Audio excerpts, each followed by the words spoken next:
Slogan দিব। Slogan কি হবে? নারে তাকবীর, নারে তাকবীর, আল্লাহু আকবার। দিল্লি না ঢাকা,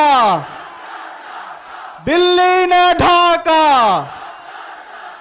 তোমার দেশ আমার দেশ, বাংলাদেশ বাংলাদেশ, ভারত না বাংলাদেশ, ভারত না বাংলাদেশ, বাংলাদেশ বাংলাদেশ। ইনকিলাব ইনকিলাব, ইনকিলাব ইনকিলাব। হাতে সিল দিন, নিরাপদ বাংলাদেশ বুঝে নিন, নিরাপদ বাংলাদেশ বুঝে নিন। সিল মারো ভাই সিল মারো, সিল মারো ভাই সিল মারো। ইগল মার্কাই সিল মারো,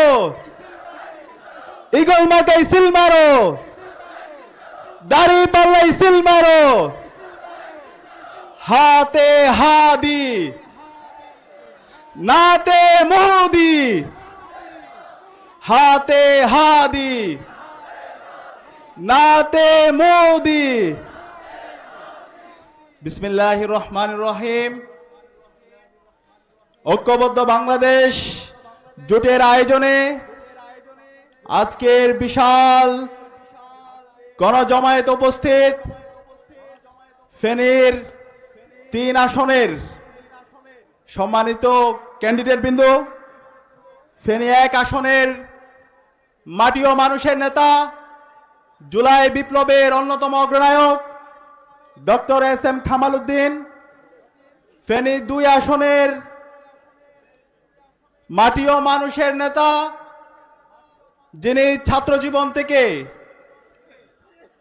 শিক্ষার্থীদেরকে সাথে নিয়ে বাংলাদেশে ইনসাফ কায়েমের জন্য কাজ করে আসছেন, ইনসাফের পক্ষের অন্যতম প্রতিনিধি, ঈগল প্রতীকের কাণ্ডারি মুজিবুর রহমান মঞ্জু ভাই, ফেনী 3 আসনের মাটি ও মানুষের নেতা, ইসলামী ছাত্র শিবিরের সাবেক কেন্দ্রীয় সভাপতি, জুলাই বিপ্লবের অন্যতম সম্মুখ সারির যোদ্ধা ডাক্তার ফখরুদ্দিন মানিক ভাই, উপস্থিত ফেনীর বিভিন্ন পর্যায়ের নেতৃবৃন্দ, শহীদ পরিবারের সদস্যবৃন্দ, সাংবাদিক বন্ধুগণ এবং উপস্থিত বিপ্লবী ছাত্র জনতা, আসসালামু আলাইকুম ওয়া রাহমাতুল্লাহি ওয়া বারাকাতুহু। আমি আজকে কোনো রাজনৈতিক প্রোগ্রামে বক্তৃতা দিতে আসিনি। আমি আমার সহযোদ্ধাদের কথা বলতে এসেছি। গত 16 বছরে বাংলাদেশে যে ফ্যাসিবাদ ছিল, গত 16 বছরে বাংলাদেশে গুম খুন আয়নাগরের মাধ্যমে বাংলাদেশকে যে একটি ব্যর্থ রাষ্ট্রে পরিণত করেছিল, সেই ফ্যাসিবাদের বিরুদ্ধে গত 16 বছরে যে মানুষগুলো সামনে থেকে এবং নেপথ্য থেকে আন্দোলন করেছেন এবং সর্বশেষ জুলাই বিপ্লবে নেপথ্যে থেকে এবং সামনে থেকে যেই মানুষরা নেতৃত্ব দিয়েছেন, সেই সহযোদ্ধাদের কথা আমি বলতে এসেছি। আজকে আপনাদের এখানে যেই প্রার্থীরা আপনাদের নেতৃত্ব দিচ্ছেন, তারা শুধুমাত্র ফেনীর নেতা না। ডাক্তার ফখরুদ্দিন মানিক, মুজিবুর রহমান মঞ্জু, অ্যাডভোকেট এস.এম. কামাল উদ্দিন, তারা শুধুমাত্র ফেনীর নেতা না, তারা সারা বাংলাদেশের নেতা। জুলাই বিপ্লব যখন হচ্ছিল, এই মানুষগুলোর সাথে আমার রেগুলার কথা হচ্ছিল। আপনারা জানেন, সর্বশেষ খুনি হাসিনা যখন ইন্টারনেট ব্ল্যাক আউট করে দিয়েছিল, কারফিউ জারি করেছিল, সেই সময়ে আমার ডক্টর ফখরুদ্দিন মানিক ভাই, মুজিবুর রহমান মঞ্জু ভাই এবং অ্যাডভোকেট এস.এম. কামাল উদ্দিন ভাইয়ের সাথে আমার রেগুলার কথা হচ্ছিল। মুজিবুর রহমান মঞ্জু ভাই সার্বিকভাবে আমাদেরকে পরামর্শ দিয়েছিল, আমাদের আন্দোলন কিভাবে নীতি নির্ধারণ করতে হবে, কিভাবে সকল অংশীজনদেরকে সাথে নিয়ে এই আন্দোলনকে ফ্যাসিবাদ বিরোধী আন্দোলনে রূপ দেওয়ার মাধ্যমে হাসিনার পতন আন্দোলনে ত্বরান্বিত করতে হবে, সেই রূপরেখা আমাদেরকে সার্বিকভাবে সহযোগিতা করেছিল মুজিবুর রহমান মঞ্জু ভাই, এবং মাঠে সমন্বয়ের মাধ্যমে নেতৃত্ব দিয়েছিল আমাদের ডাক্তার ফখরুদ্দিন মানিক ভাই। যখন আমাদের ছাত্র জনতাকে খুনি হাসিনা মিথ্যা মামলা দিয়ে হাজার হাজার আমাদের ছাত্র জনতাকে অ্যারেস্ট করেছিল, সেই শিক্ষার্থী এবং ছাত্র জনতাকে মুক্তির জন্য সার্বিকভাবে আমাদেরকে সহযোগিতা করেছিল advocate S M Kamal Uddin ভাই। এই মানুষগুলো, সারা বাংলাদেশের মানুষরা আপনাদের এই মানুষদের প্রতি কৃতজ্ঞ থাকবে। যতদিন এই বাংলাদেশ রাষ্ট্র বেঁচে থাকবে ততদিন আমরা এই মানুষগুলোর প্রতি কৃতজ্ঞ থাকব। আজকে আমি যে মানুষদের কথা বলছি, এই মানুষগুলোর সততা, এই মানুষগুলোর দক্ষতা, এই মানুষগুলোর দেশপ্রেম এবং বাংলাদেশকে একটি বৈষম্যহীন ইনসাফ ভিত্তিক বাংলাদেশ বিনির্মাণ করার জন্য এই মানুষগুলো দীর্ঘদিন ধরে লড়াই করছে। গত 55 বছরে বাংলাদেশে আমরা অসংখ্য নেতৃত্ব দেখেছি, দেখি নাই? এই ফেনী থেকে অসংখ্য এমপি হয়েছে, মন্ত্রী হয়েছে, প্রধানমন্ত্রী হয়েছে, কিন্তু বাংলাদেশ রাষ্ট্রের কোনো পরিবর্তন এসেছে? আসে নাই। গত 54 বছর এবং 55 বছরে আমরা দেখতে পেয়েছি বাংলাদেশে দুর্বৃত্তায়নের রাজনীতি, আমরা দেখতে পেয়েছি চাঁদাবাজি, টেন্ডারবাজি, গুম খুন, আইনাগরের রাজনীতি। এই রাজনীতিকে চিরতরে বন্ধ করার জন্য জুলাই বিপ্লব হয়েছে। জুলাই বিপ্লবের শহীদরা জীবন দিয়েছে একটি বৈষম্যহীন ইনসাফ ভিত্তিক বাংলাদেশ বিনির্মাণ করার জন্য। সে কারণে আমাদের আগামী 12 ফেব্রুয়ারির নির্বাচনে এই ইনসাফের পক্ষের প্রতিনিধিদেরকে আমাদেরকে বিজয় করতে হবে। আমরা কি পারবো ইনশাআল্লাহ? ইতিমধ্যে বাংলাদেশের ছাত্র জনতা, 4 কোটি যে তরুণরা আছে, তারা তাদের সিদ্ধান্ত জানিয়ে দিয়েছে। বাংলাদেশে 5টি ছাত্র সংসদ নির্বাচন ইতিমধ্যে অনুষ্ঠিত হয়েছে। ডাকসু, জাকসু, চাকসু, রাকসু, জকসু। এই ছাত্র সংসদ নির্বাচনে কারা নির্বাচিত হয়েছে? ইনসাফের পক্ষের প্রতিনিধিরা নির্বাচিত হয়েছে। এই ইনসাফের পক্ষের প্রতিনিধিরা গত 1.5 বছর ধরে দেখিয়েছে কিভাবে জুলাইকে ধারণ করতে হয়, কিভাবে শহীদদের আকাঙ্ক্ষার কথা বলতে হয়, কিভাবে দিল্লির তাবেদারদের বিরুদ্ধে কথা বলতে হয়, কিভাবে আগ্রাসনের বিরুদ্ধে কথা বলতে হয়, কিভাবে ইনসাফের পক্ষে কথা বলতে হয়, কিভাবে এই বাংলাদেশের মাফিয়া তন্ত্রের বিরুদ্ধে কথা বলতে হয়, কিভাবে পরিবারতন্ত্রের বিরুদ্ধে কথা বলতে হয়। আমরা এই 1.5 বছরে আমাদের এই মানুষরা প্রমাণ করেছে কিভাবে দেশকে ভালোবাসতে হয়, কিভাবে কথা এবং কাজের মধ্যে মিল রাখতে হয়।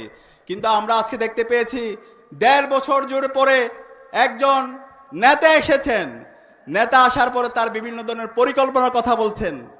1.5 বছর জুড়ে আমরা দেখতে পেয়েছি জুলাই বিপ্লব পরবর্তী ওই দল সেই আগের কায়দার রাজনীতি তারা করছে, সেই দুর্বৃত্তায়নের রাজনীতি তারা করছে, সেই চাঁদাবাজি, টেন্ডারবাজি, গুম খুনের সেই ফেসিবাদী কাঠামোর রাজনীতি তারা করছে। তাদের মধ্যে কোনো সংস্কার নেই। যেই সংস্কার করার জন্য জুলাই বিপ্লবে শহীদদের জীবন দিয়েছে, তার কোনো পরিবর্তন আমরা ওই দলের মধ্যে দেখতে পাই না। আমরা দেখতে পেয়েছি ওই দল নিজেদের মধ্যে অন্তর্কুণ্ডলে তারা ডাবল সেঞ্চুরি করেছে।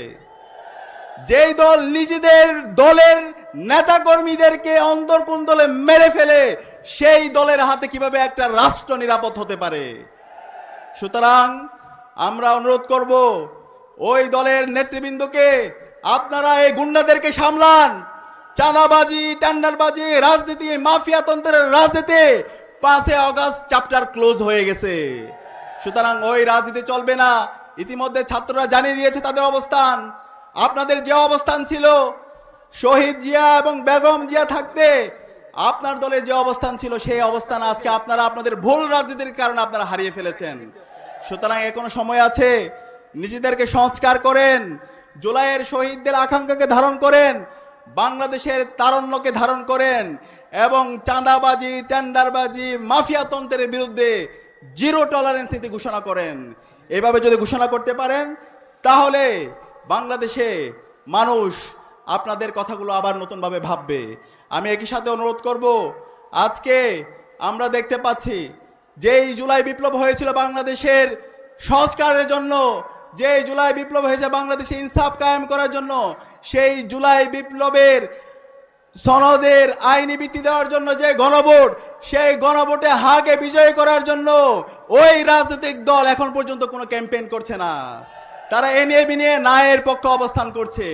যারা ন্যায়ের পক্ষে অবস্থান করছে, আপনাদেরকে 12 ফেব্রুয়ারি আগে বাংলাদেশের সর্বস্তরের জনতা আপনাদের বিরুদ্ধে গণরায় দিয়ে দিবে। ইতিমধ্যে আপনাদের পরাজয় হয়ে গেছে। সুতরাং আমাদের যারা আজকের ছাত্র জনতা এখানে উপস্থিত হয়েছেন, আপনাদেরকে অনুরোধ করব, আগামী 12 ফেব্রুয়ারি যে নির্বাচন হবে, সেই নির্বাচনে আমরা যে 2টা ভোট দিব, একটা হচ্ছে গণভোট। সেই গণভোটে হায়ের পক্ষে আমাদের প্রত্যেকটা জায়গায় ক্যাম্পেইন করতে হবে। আমরা কি পারবো ইনশাল্লাহ? হা মানে হলো বাংলাদেশ, হা মানে হলো ইনসাফ, হা মানে হলো আজাদি, না মানে হলো গোলামি। আমরা আর গোলামি চাই না, আমরা আর কোনো মাফিয়াতন্ত্র চাই না, আমরা আর কোনো চাঁদাবাজি টেন্ডারবাজি চাই না। একই সাথে এই হায়ের সাথে আমাদের দাঁড়িপাল্লার পক্ষে আমাদের ক্যাম্পেইন করতে হবে, আমাদের ইগলের পক্ষে ক্যাম্পেইন করতে হবে, আমাদের শাপলাকলির পক্ষে ক্যাম্পেইন করতে হবে, আমাদের 11 দলীয় জোটের যে প্রার্থীরা আছে তাদের পক্ষে ক্যাম্পেইন করে বাংলাদেশে ইনসাফের পক্ষে আমাদের যারা প্রতিনিধিরা আছে আগামী 12 ফেব্রুয়ারি ভূমিধস বিজয়ের মাধ্যমে ইনসাফের প্রতিনিধিদেরকে বিজয় করে নিয়ে এসে ডাক্তার শফিকুর রহমানকে রাষ্ট্রনায়ক বানানোর মাধ্যমে বাংলাদেশের গত 55 বছরে যে বঞ্চনা তৈরি হয়েছে, যে জুলুমতন্ত্র তৈরি হয়েছে, যে মাফিয়াতন্ত্র তৈরি হয়েছে, তার কবর রচনা করতে হবে। আমরা কি পারবো ইনশাআল্লাহ? ইনশাআল্লাহ।